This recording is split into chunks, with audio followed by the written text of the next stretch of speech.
ஒரு குட்டி கதை. ஒரு கட்டுமான இன்ஜினியர் 13வது மாடியில் வேலை செய்து கொண்டிருந்தார். ஒரு முக்கியமான வேலை.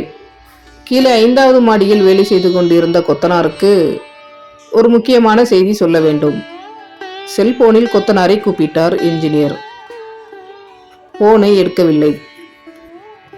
இன்ஜினியரும் உரக்க கத்தி பார்த்தார். அப்பொழுதும் கொத்தனார் மேலே பார்க்கவில்லை. இவ்வளவுக்கும் கொத்தனார் வேலை செய்யும் இடத்திலிருந்து அவரால் இன்ஜினியரை நன்றாக பார்க்க முடியும். இன்ஜினியர் என்ன செய்வதென்று யோசித்தார். ஒரு 10 ரூபாய் நோட்டை எடுத்து மேலே இருந்து கொத்தனார் அருகில் போட்டார். ரூபாயை பார்த்த கொத்தனார் அதை எடுத்து பையில் போட்டுக்கொண்டார். ஆனால் சற்றும் மேல் நோக்கி பார்க்கவில்லை. இன்ஜினியருக்கு ஒரே கோபம். இருந்தாலும் பொறுத்து கொண்டு ஒரு 500 ரூபாயை கொத்தனார் மேல் போட்டார். அதையும் எடுத்து சட்டை பையில் வைத்துக்கொண்டு கொத்தனார் மும்முரமாக வேலை பார்த்து கொண்டே இருந்தார். இன்ஜினியர் பொறுமை இழந்து ஒரு சின்ன கல்லை எடுத்து கொத்தனார் மீது போட்டார்.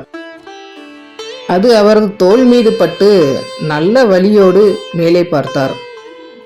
அப்பொழுதுதான் இன்ஜினியர் தன்னை அழைத்தார் என்பதை உணர்ந்தார். மனிதனும் அப்படித்தான். மேலே இருந்து இறைவன் அவனை அழைப்பது அவனுக்கு புரிவதில்லை. உலக மாயைகளில் சிக்கி தவிக்கின்றான். இறைவன் அவனுக்கு அருட்கொடைகளை அளிக்கின்றான். அப்பொழுதும் அவன் இறைவனை ஏறிட்டு பார்ப்பதில்லை. ஆனால் ஒரு துன்பம் நேரும் பொழுதுதான் இறைவனை ஏறிட்டு பார்க்கின்றான். இந்த குட்டி கதை உங்களுக்கு பிடிச்சிருந்துச்சுன்னா சப்ஸ்கிரைப் பண்ணிட்டு லைக் பண்ணுங்கள். நான் போடுற வீடியோக்களை உடனுக்குடன் பார்க்குறக்கு பெல் பட்டனை கிளிக் பண்ணுங்கள். நன்றி, வணக்கம்.